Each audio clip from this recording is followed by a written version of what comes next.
Myself Dr. Munish Kumar Bharadwaj from School of Engineering and Technology. Today's lecture is from the series of the limit state design that we are covering in different lectures.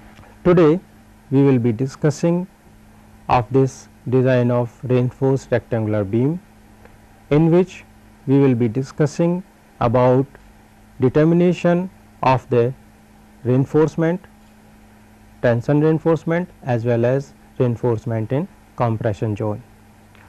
Before moving to the determination of the steel or the reinforcement, I would like to recall some of the things that we covered in our last lecture.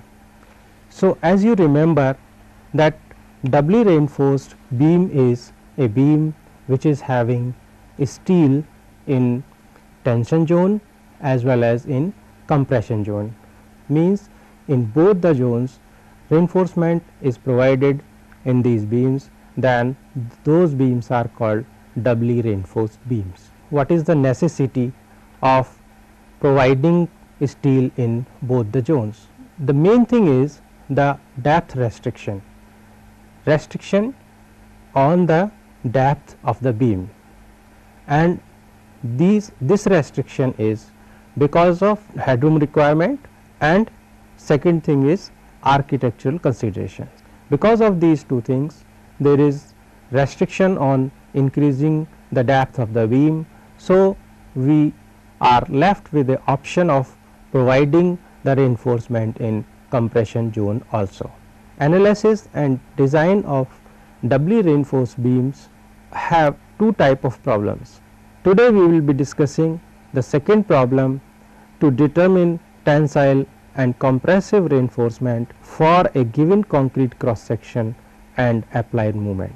In the first type of problem, in which we are required to determine the moment of resistance when the cross section of the beam is given, in that we start with finding the depth of the neutral axis for the balance section. Now, we will move to the second type of problem, which is to determine tensile and compressive reinforcements for a given concrete cross section and applied bending moment. Here the given quantities in such type of problems, the given quantities are the cross section and the bending moment applied on that beam. So, if for a cross section of a beam applied moment is more than the limiting moment of resistance, MU limiting, then the section is designed as doubly reinforced beam in two stages, as you know.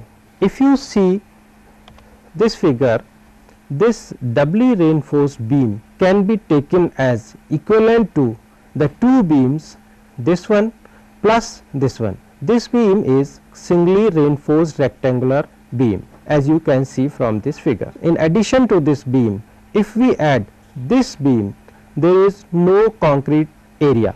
The only thing here is the reinforcement in compression zone that you see here, ASC, and reinforcement in tensile zone, AST2, and no concrete area here. So, it is a fictitious beam which is added to this singly reinforced rectangular beam. So, by adding these two beams, we can get this doubly reinforced rectangular beam.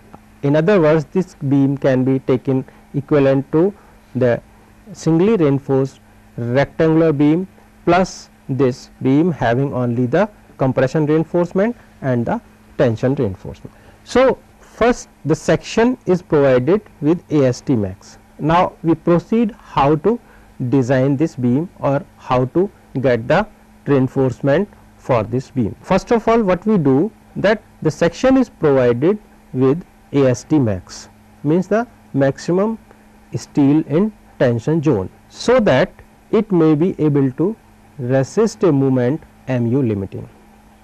Means we will take the limiting moment of resistance, means the moment of resistance for a balance section. Then for this moment we will get the area of reinforcement required to develop this moment of resistance. Then the additional applied moment, because mu is greater than mu limiting. So, for the balanced moment of resistance or the applied moment, bending moment, mu minus mu limiting is made to resisted by reinforcement only provided in compression as well as in tensile zone. As you see from this figure, for this beam we will provide AST max, and this AST max will be in accordance with the limiting moment of resistance or the moment of resistance for a valence section. The rest of the applied bending moment, mu minus mu limiting, that will be developed with the help of this ASC, means reinforcement in compression zone, and AST2 for additional reinforcement in tensile zone. So, that way we will get the total area of the reinforcement AST by adding this AST max or AST1 we can call it, and AST2. This is the area of reinforcement in tensile zone, and this ASC will give us the area of compression reinforcement. These are the simple steps. So, mu means the applied bending moment will be equal to the limiting moment of resistance mu limiting plus m2, where m2 can be calculated as mu minus mu limiting. Now, the reinforcement AST1 may be calculated from substituting mu limiting for mu and AST1 for AST in this expression. You are familiar with all the terms that are used here. As you know, this is the Fy is the tensile strength of the steel, AST is the area of steel in tension, D is the effective depth of the beam, B is the width of the beam, and Fck is the characteristic strength of concrete. Now, in this expression we put mu limiting in place of mu and AST1 in place of AST. Then we get mu limiting equal to 0.87 Fy into AST1 into D in 1 minus AST1 Fy B D Fck. From here you can calculate the mu limiting by taking the reinforcement AST1 as the reinforcement required for a valence section. Now, the reinforcement ASC and AST2 for resting m2 are determined as follows. This m2 we can get subtracting this mu limiting from mu.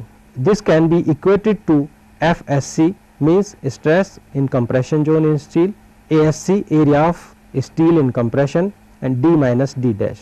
D dash is the CG of the compression reinforcement from the top fiber of the concrete that you see from here. This is D dash. FSC is the stress in compression steel. So, from here you can get the value of ASC. Now, FSC is here unknown. So, this FSC can be determined from stress strain curve corresponding to strain in compression steel epsilon SC, and this epsilon SC we can calculate from the strain diagram. Just look at this diagram.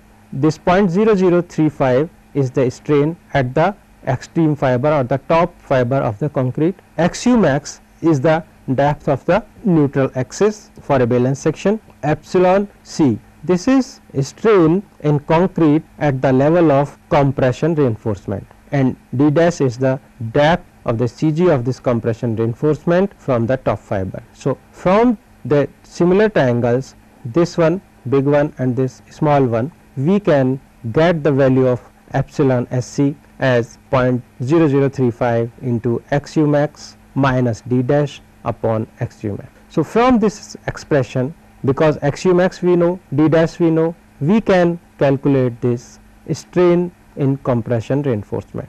So, using this epsilon SC, we can get the value of FSC from stress strain curve. That curve is given in the codes. So, after getting this value of FSC from the force equilibrium, we can write as FSC equal to 0.87 Fy AST2, means here we are referring our second beam. Here C2 is equal to T2. By writing this force equilibrium means the compressive force equal to the tensile force. Here writing this compressive force will be here FSC into ASC, and here it will be 0.87 Fy into AST2. So, equating these two forces, we can get the value of AST2 from this expression. AST2 will be FSC into ASC divided by 0.87 into Fy.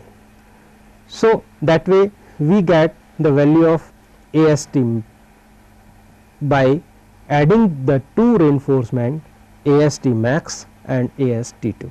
So, this way we get the total area of the reinforcement in tension zone, and ASC means the area of reinforcement in compression zone we have calculated earlier. So, that way we get the values of the area of reinforcement in compression zone as well as the area of reinforcement in tension zone. Now, with this theoretical background, let us solve a problem for calculating the steel area AST and ASC, where the cross section of the beam is given and applied moment mu is given. So, here the problem says that a simply supported rectangular RC beam of 6 meter effective span has a cross section of 300 by 630 mm and loaded with 80 kilonewton per meter UDL excluding its self weight. Determine the reinforcement for the beam taking M15 concrete and Fe 415 steel. The given quantities are the section of the beam, which is 300 by 630, means the width of the beam is 300, depth of the beam is 630, load is given as UDL, uniformly distributed load, as 80 kilonewton per meter, grade of concrete is given M15, grade of steel is given Fe 415, and also the effective span or the effective length of the beam is given as 6 meter. So, with this given information, we are required to calculate the reinforcement in compression zone as well as in tension zone. First of all, as you see in the problem, the load is given 80 kilonewton per meter UDL and it is said here excluding its self weight. So, we have to calculate the self weight also, because this load will also be coming on the beam. So, self weight we can get by getting the volume for the unit length and multiplying it with the density of the concrete. So, cross sectional area 0.3 into 0.63 into the density, we get the self weight for a unit length of the beam. So, here we get it 4.725 kilonewton per meter. We will add this weight to the given load. The given load is 80 kilonewton per meter UDL, uniformly distributed load. So, by adding the self weight to the given load, we get the total weight or the total load coming on the beam as 84.725. Now, as you remember, we take the factored load. So, applying a factor of 1.5, we get 127.09 kilonewton per meter factored load. We know the load. Our requirement is to get the information regarding the bending moment. The problem says that simply supported beam. So, for a simply supported beam, if you remember, the maximum bending moment is given as WL square by 8, where W is the UDL, uniformly distributed load. Here W is 127.09 and effective length is given in this problem as 6 meter, as you see effective span is given 6 meter. So, taking this WL square by 8, we get the moment applied on the beam as 571.91 kilonewton meter. So, now we have the applied bending moment. Let us assume the effective cover to be 70 mm. So, we can get the value of the effective depth of the beam D. So, D we get 560 mm.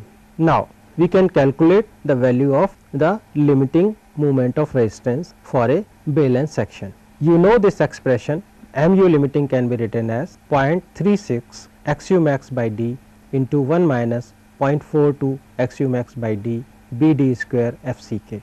If you remember, for Fe415 you can see from this table also, for Fe415 XU max by D is 0.48. So, for a balanced section we will take this value of XU max by D for Fe415 grade of steel as 0.48 this value, and we will put here in this expression XU max by D and XU max by D. For this expression we will put 0.48 and 0.48.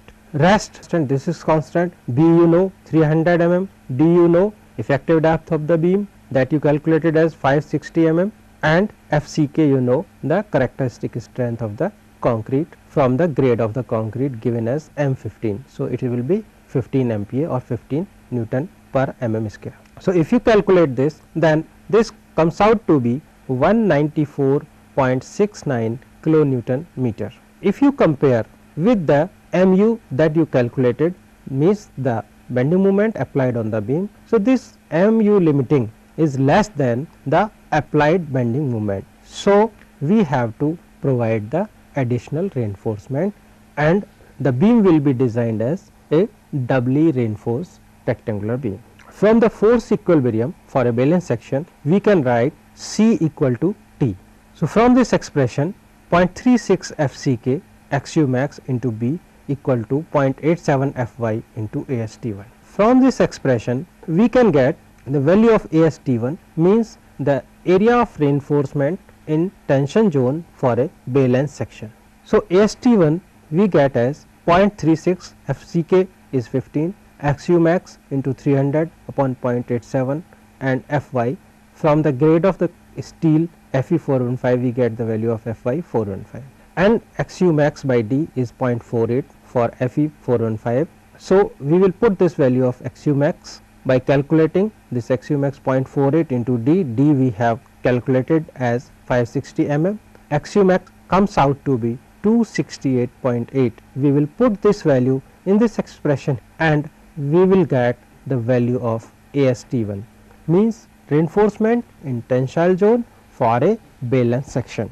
This we get as AST1 equal to 1206.08 mm square. So, one part of the steel we have calculated, means this is the reinforcement provided in the tensile zone for a balanced section. So, now remains the second part, means AST2, means additional reinforcement that is to be provided in the tensile zone, and also the reinforcement that is to be provided in compression zone. How we will calculate, let us see. So, as you see, mu limiting is less than mu. So, the rest of the bending moment now will be taken care of by the compression reinforcement.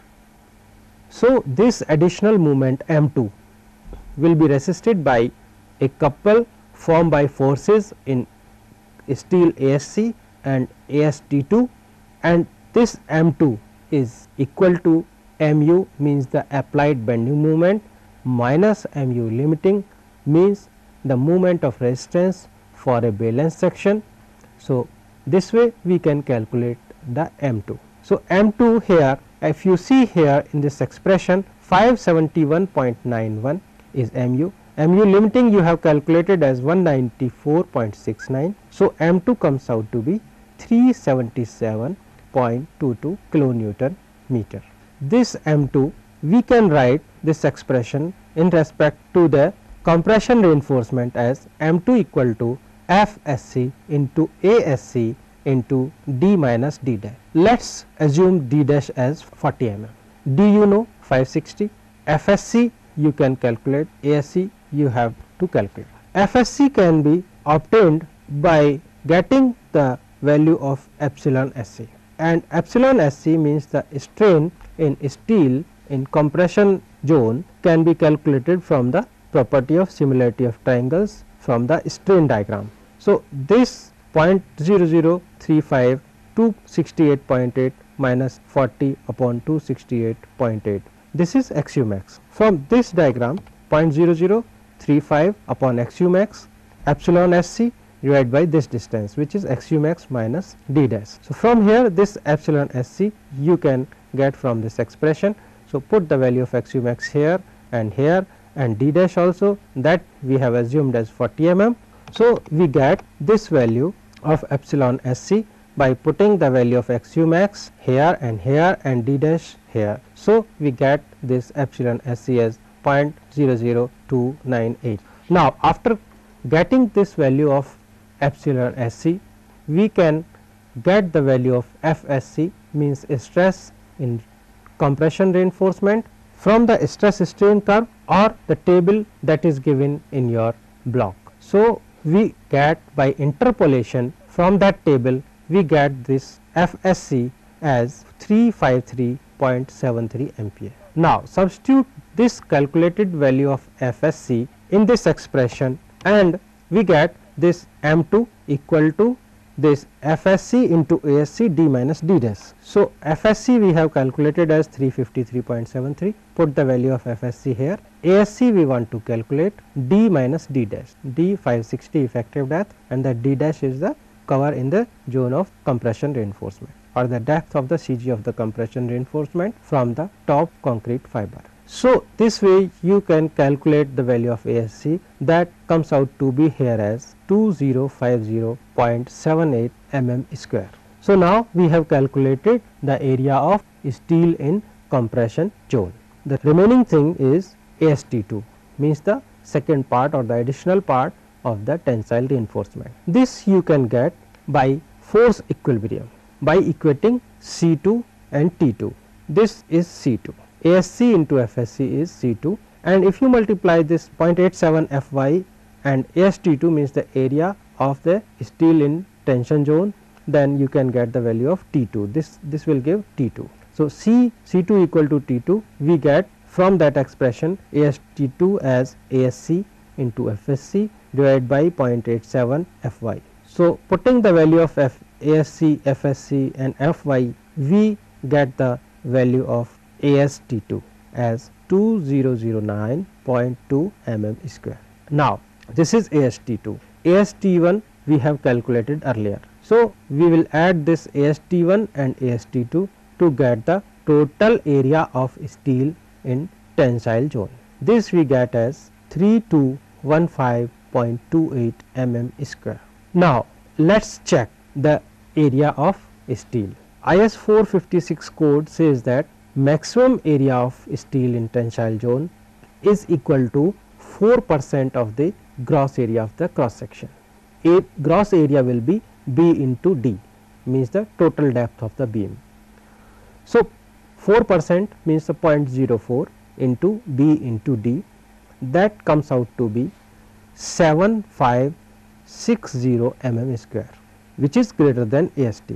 We have not crossed the maximum limit of the tensile reinforcement.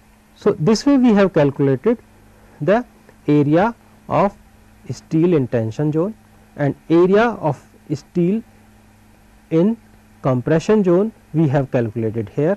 We have obtained the values of the reinforcement in compression zone as well as the reinforcement in tension zone. So, ASC and AST. So, this was the requirement. Now, how to provide this reinforcement that we have calculated. So, based on the area that we have calculated, we have to decide the diameter of the bar and number of bars. For tensile reinforcement, if we take 28 mm bars and we decide that we take 6 bar, then the area comes out to be 3694.51, which is greater than the required one, and 6 bars we are taking. So, we will be providing these in 2 layers, 3 in the lower layer and 3 in the upper layer. So, this is the arrangement for providing the reinforcement of the tensile reinforcement, 6 bars of 28 mm dia. Now, for the ASC means the reinforcement in compression zone, let us assume that 25 mm dia bar we are providing and we are taking 5 bars. So, let us calculate this area. Area comes out to be for the 5 bars of 25 mm diameter bars, the area comes out to be 2454 mm square, which is greater than the required one. So, it is okay, and 5 bars we are providing. So, we can provide it in one layer in compression zone. So, 5 bars of 25 mm dia we have provided at a depth of 40 mm from the top fiber of the concrete, and 6 bars of 28 mm bar dia in tensile reinforcement in 2 layers, 3 bar in each layer, and at a effective cover or the cover of 70 mm. So, this is the effective depth, this is the total depth of the beam. So, this shows the arrangement of the reinforcement in compression zone as well as in tensile zone. So, this way we calculated the required reinforcement in compression zone as well as in tensile zone. So, this way we cover the design of doubly reinforced rectangular beams. I hope you must have enjoyed this design, and I hope you will go through the material provided by us as well as some reference books and enrich your knowledge and practice some more problems at your home. If you face any problem, then you can contact us at School of Engineering and Technology. So, till the next lecture, goodbye and thank you.